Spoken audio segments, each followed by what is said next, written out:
God is good all the time. Amen. Upay nga og tuyo nga tanan guys, no? Di daha bugos ng kalibutan. Kaya shout out sa mga Samarnon ngayon. Shout out din sa mga Litinyo. Kaya daan mga kumag-anakan ni Ma'am Ruby, di daha kuan mga plug. Kumusta mga taga Mahaplag, upay nga og tuyo nga tanan dida. Okay? Maayong udtok sa ninyong tanan, bye-bye naman din na, no? Murag kuhan kaya ang Tagalog. Dito. Tain na naman ito.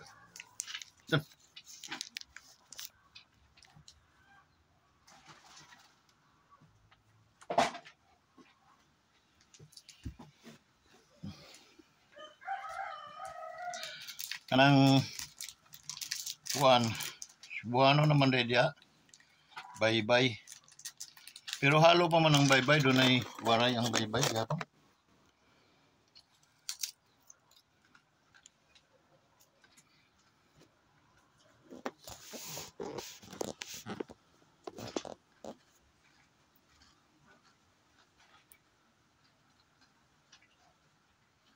Yan. Mupay nga utuhay yung tanan, ano? Di na takluban. Okay? Nakita ko yung grupo ng team ng Tacloban. Mga team mapangarap. Dreamers. Okay? Team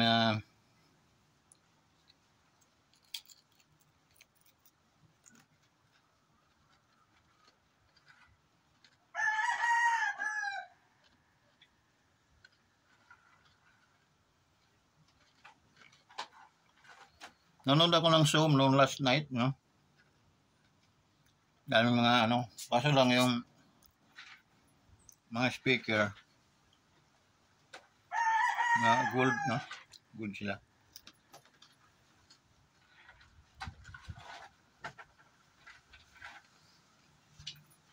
Kasi po,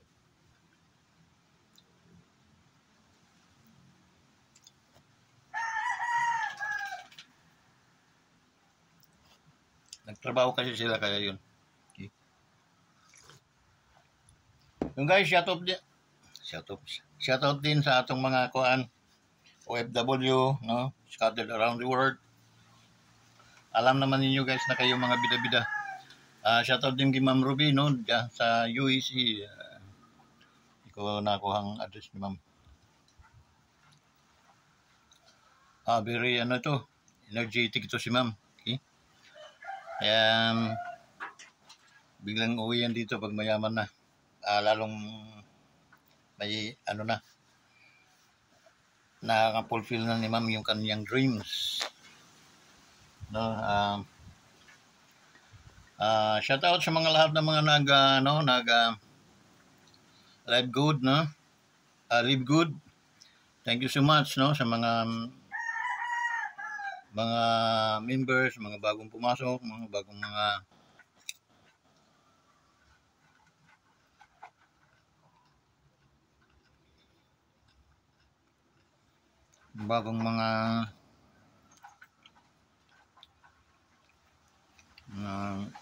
kumita, lalo na yung mga kumita, no? So, shout out sa inyo lahat.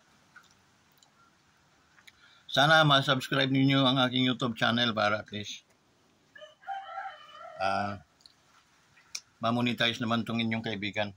Okay? Ingat kayo palagi, guys. Okay? Ingat kayo.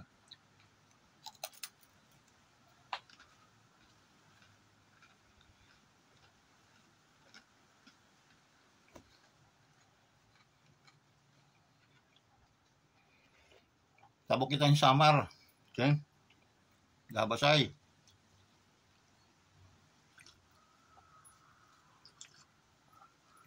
Yan nga pala. Last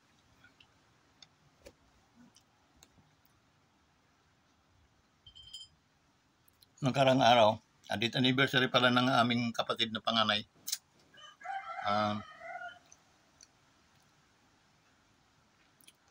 Passed away siya nung mga about, tagal na rin, mga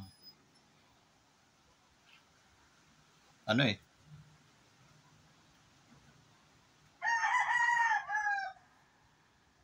13 nung November 8.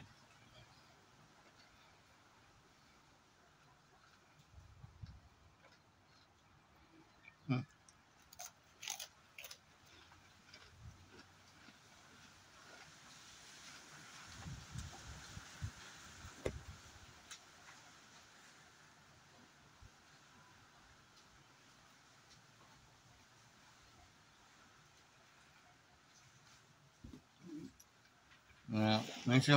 Siniselebrate pa yun ng family.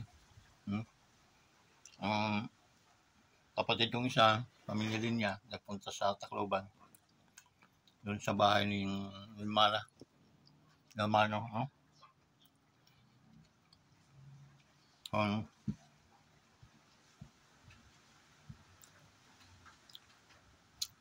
Binati ko rin naman yun.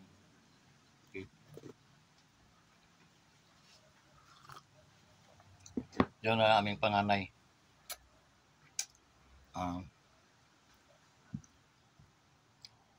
Kunting pag-alay ng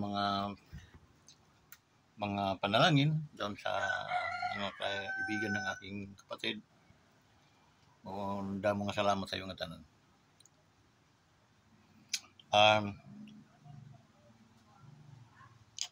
Timpa. Dito hakuan. Basay, ano? Shoutout sa inyong lahat dyan sa Basay, Samar, no? Si Tacloban yun, Basay. Tawid lang yun eh.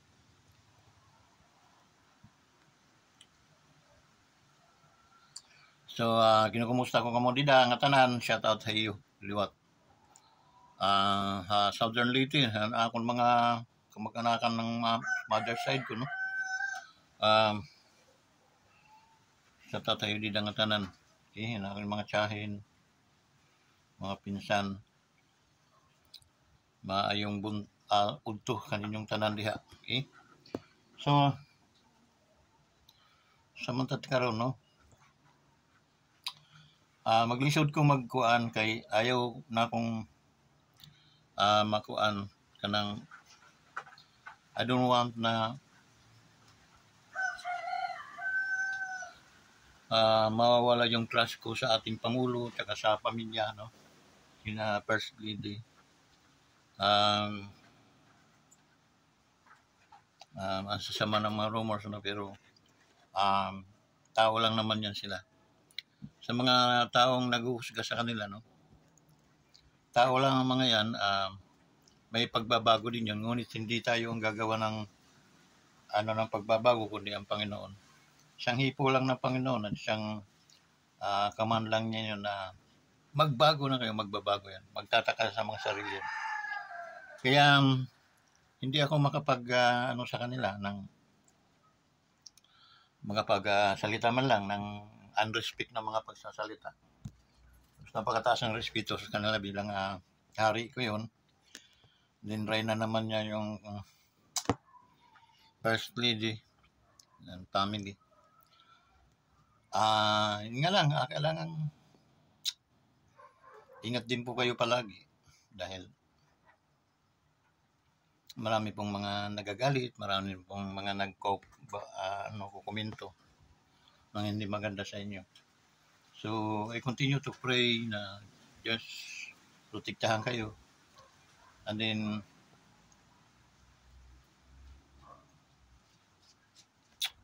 mapaanohan ninyo yung mga lahat ng mga paninira.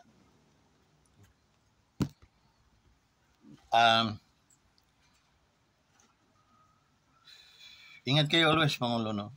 BBM. And then dito naman sa ating Vice President, Ma'am Inday.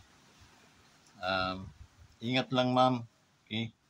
We always pray for your safety na there's no weapon form can behind, no? Can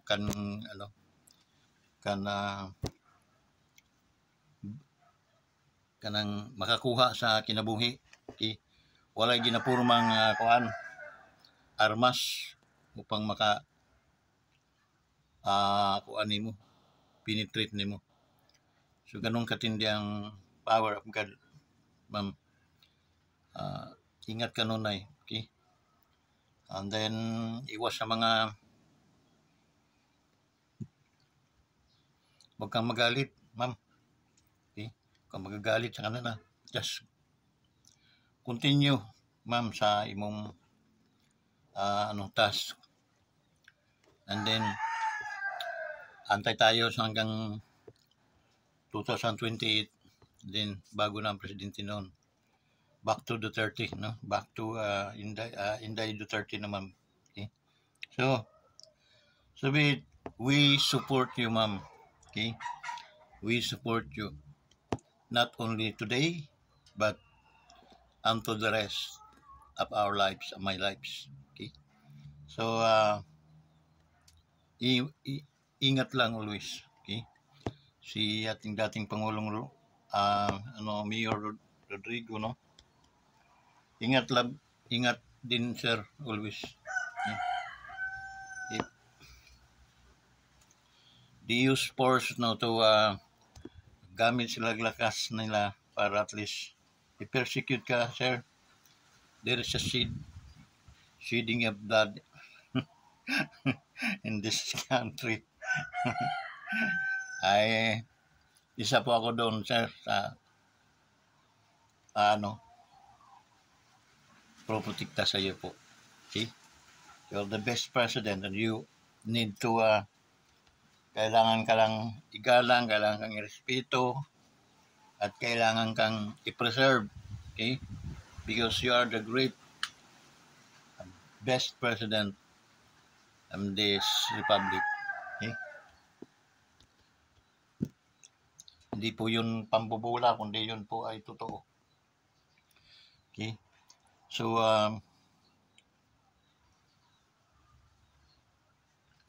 ang Panginoon ang magaganti, sir. Huwag tayo. Okay? Count me. Dahil talagang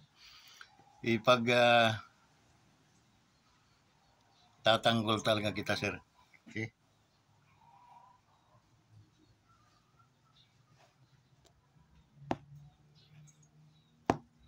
Kahit pamalo lang, dala-dala ko.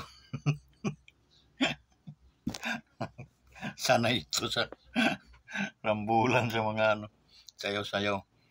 Hindi, siyempre, ay edad na rin tayo. No? Pero, ang hindi ko lang gusto, okay, na nagtrabaho ang tao, nagpakita ng maganda sa Republika ng Pilipinas, and then, at the end, ganyan pa ang igaganti na magkasubukan tayo. Okay? Go kayo at go rin kami. Okay? Tandaan niyo yan. Habang nandito si Wonders Motovlog TV, pangita tayo. Tingnan natin. So, dapat patibayan lang ito ng sikmura. Okay? Kayo mga matatapang, tapang-tapangan kayo dyan ng mga dating mga enemy of the state. Huwag nyo antayin na igapos namin kayo. Ang dali lang ninyo igapos. Patiwarik. Sige, mag-umpisa kayo ng gulo. Magkatapusan tayo. Hindi tayo nananakot, no? Pero if that time comes, makikita din ninyo. Okay? We are one of the supporters of President Duterte. And if gawa kayo ng miserable, gagawa din kami miserable para sa inyo. Ang problema, ilan-ilan lang kayo, no? Manahimik na lang kayo, kamuta pa kayo. Okay? Hindi na mababawasan yung mga pera pag nanahimik kayo. Pero pag kayo ay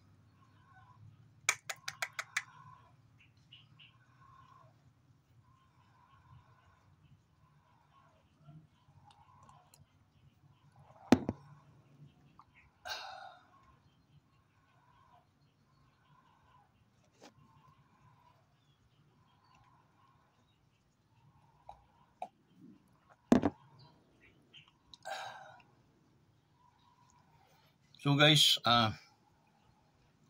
yun nga pala, no? Always kailangan talaga ng prayer itong ating bansa. Okay? Na madala ng maganda para mag-success yung mga pinangangarap. Like BBM, maybe this is the last time na magkakaroon ng Marcos ang ating pinaka-higher position ng ating bansa. So, pakita ng magandang legacy, sir. Pangatawanan mo ang ating bilang isang kapitan ng bapor. Huwag mong ipagkatiwala sa iba. Okay? Ang kailangan kaliwat kanan ng iyong paningin para at least nakikita mo yung mga pinaggagawa ng iyong mga samahan. Ang pangit, sir, pag pinagkatiwala natin sa iba, lalo na ipagkakatiwala natin sa walang mga kakwinta-kwintang mga tao. Unang-una, ang isang taong walang kakwinta-kwinta, hindi po marunong yan magbalik ng utang na loob. Ikaw bilang Marcos, sir, mahal na Pangulo, ang laki po ng utang na loob natin kay Pangulong Duterte. Sana i-preserve mo yun, sir. Kahit man mahirap dalhin at ang magiging kalaban natin ay pamilya natin, huwag kang mag-atubiling pumili sa tama at hayaan mo yung mga mali na siyang kainin ng baluktot nilang pamumuhay. Hindi po tayo permanent dito sa mundong ibabaw, sir. Tayo ay temporary lamang. Kaya kumilos tayo at gumawi tayo ng tama. Okay? Tayong magpapabusal sa mga taong wala namang malasakit sa bansa natin. Kaya kung ikaw ay isang Marcos, i-adapt mo yung pamamalakad. Noong tatay mo ang nagpresidente, walang boses po si Imelda Marcos. Dahil abogado po si daddy mo. Okay? So, hindi pwedeng manduan. Sana, sir, nakukuha mo yung aking kasi ayaw ko rin naman na darating ang panahon na mag-aaway kayo, nung magkakawatak-watak kayo. Dahil lang nitong pagiging isang pinuno mo.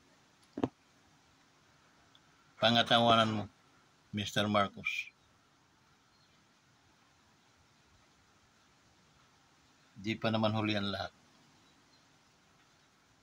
Huwag mong ipahiya ang iyong angkan, lalo na ang iyong magulang, na nagdulot sila ng magandang influence dito sa ating bansa. And then how come, pagdating na ito Marcos,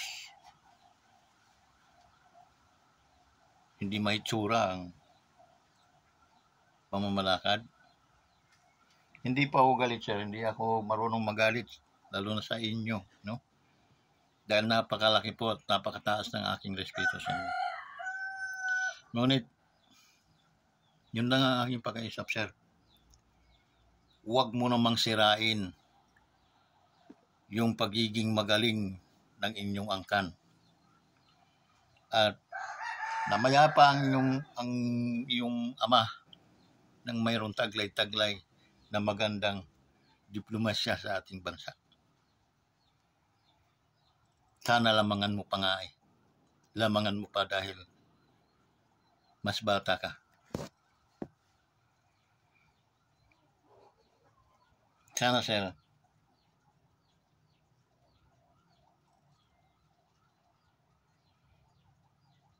naunawaan mo ako. Hanggang dito na lang guys. Maraming salamat sa inyong lahat. At medyo nahirapan ako mag-content. Alam niyo bakit guys? Dahil unang-una, masama rin ang aking loob na nakakarinig ako ng mga hindi magandang mga balita. Nakakarinig ako ng para bagang isinusuka ang aking pinili, ang aking binuto, ang aking hinangahangaan. Parang ang tamlay ko ng buhay ko guys, sa totoo lang. Ay hindi rin ako makakapag bitaw ng masasamang kasi tao lang naman po tayo. Okay? And then hindi po permanent yung mga minsan ngayon kampi-kampi tayo, bukas kanya-kanya na. Okay? So isa lang yung sa akin, no? Pangatawanan mo sir, lamangan mo pa yung nagawang magandang nagawa ng iyong ama. So maraming salamat. Dasal-dasal din po kayo sir. Salamat sa inyo. Sana tulungan po ninyo itong aking YouTube channel. Okay? Na ipanalangin lang. Okay? Sa panalangin na lang, okay na sa akin yun. Okay? Na makatulong din tayo, kumita itong ating mayroong mga taong magsusuporta, no, sa ating channel. So hanggang dito na lang guys. As I said to my former President Rodrigo Duterte, and then the Vice Inday, okay, and family, okay, and then kay BBM, sa ating President and family. So God will bless you more. Okay? Amen. Bye-bye.